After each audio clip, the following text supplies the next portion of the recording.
Welcome to Luca is a Billionaire, where the only thing I invest in is your answers. You start by powering off the watch and removing the band so you can access the release button. Use a thin plastic pick or toothpick to gently pry around the button edge. This creates space and avoids scratching. Blow out dust with canned air to remove debris that can block the mechanism. Once the area is cleared, test the feel of the button by pressing lightly. You want just enough movement to indicate it's not fully jammed before moving into the next step.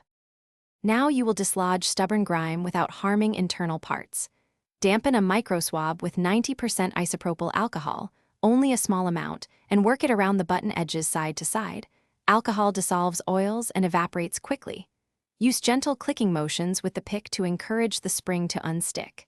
Make sure to avoid inserting anything metal deeply. You're freeing the external mechanism, not opening the case.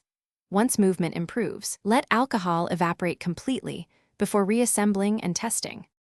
Finally, reattach the band and repeatedly test the release to confirm consistent action. The goal is smooth, audible clicks and full spring return. If the button still sticks after a second cleaning, stop and consult a professional repair service to prevent damaging the waterproof seal or internal components. If it works, make sure no debris remains and do not use excessive force in future.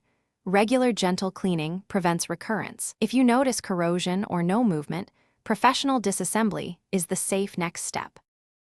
Thanks for watching and please subscribe. It's the best investment you'll ever make.